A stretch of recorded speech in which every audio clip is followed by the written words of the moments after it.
भगवान विष्णु के अवतार श्री राम का नाम कौन नहीं जानता है।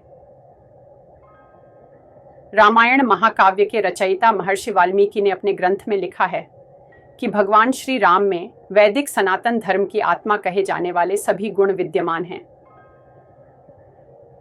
भगवान राम को पुरुषों में सबसे उत्तम पुरुष अर्थात मर्यादा पुरुषोत्तम भी कहा जाता है। आइए जानते हैं भगवान राम से जुड़े कुछ रोचक तथ्यों के बारे में। भगवान श्री राम का जीवन परिचय। त्रेता युग में जन्मे भगवान श्री राम अयोध्या के महाराज दशरथ के सबसे बड़े पुत्र थे।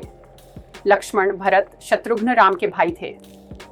भगवान राम की मां कौशल्या थीं और शेष, सुमित्रा और कैकेयी के पुत्र थे। भगवान राम का विवाह मिथिला नरेश राजा जनक की पुत्री सीता के साथ हुआ था। लक्ष्मण की पत्नी उर्मिला, शत्रुघ्न की पत्नी श्रुतकीर्ति और भरत की पत्नी मांडवी थी। विवाह के पश्चात भगवान राम को राजा दशरथ ने रानी कैकेयी के कहने पर 14 वर्ष के लिए वनवास पर भेज दिया था, क्योंकि एक वचन के अनुसार कैकेयी राजा दशरथ से कुछ भी मांग सकती थी। तो रानी कैकेयी ने दासी मंदोदरी के उकसाने पर भरत को अयोध्या का राजा बनाने और राम को वनवास देने की इच्छा जताई और पिता की आज्ञा का पालन करके भगवान राम सीता और लक्ष्मण के साथ वन की ओर चले गए। भगवान श्री राम का महत्व। ब्रह्मा, विष्णु तथा महेश में से भगवान विष्णु ने संसार की भलाई के लिए कई अवतार लिए हैं। भगवान विष्णु द्वारा कुल 10 अवतार लिए गए, जिसमें से भगवान राम 7वें अवतार माने जाते हैं और यह अवतार भगवान विष्णु के सभी अवतारों में से सबसे ज्यादा पूजनीय माना जाता है। भगवान श्री राम के बारे में महर्षि वाल्मीकि द्वारा अनेक कथाएं लिखी गई हैं। वाल्मीकि के अलावा प्रसिद्ध महाकवि तुलसीदास ने भी श्री राम के महत्व को लोगों को समझाया है।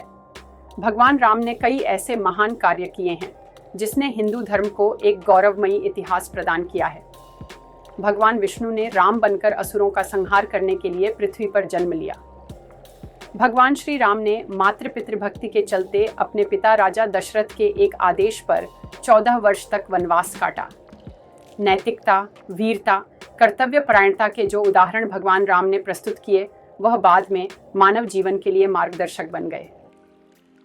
एक कुशल और प्रजा हितकारी राजा थे। भगवान राम अपनी प्रजा को हर तरह से सुखी रखना चाहते थे। उनकी धारणा थी कि जिस राजा के शासन में प्रजा दुखी रहती है, वह राजा नरक भोगी होता है। महाकवि तुलसीदास जी ने रामचरितमानस में राम राज्य की विशद चर्चा की है। माना जाता है कि अयोध्या में 11,000 वर्षों तक भगवान राम का दिव्य शासन रहा।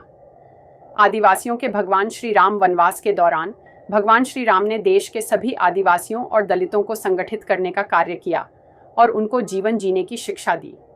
उन्होंने देश के सभी संतों और उनके आश्रमों को राक्षसों, दैत्यों के आतंक से बचाया था। अपने 14 वर्ष के वनवास के दौरान भगवान राम ने भारत की सभी जातियों और संप्रदायों को एक सूत्र में बांधने का कार्य किया। चित्रकूट में रहकर भी उन्होंने धर्म और कर्म की शिक्षा दीक्षा ली।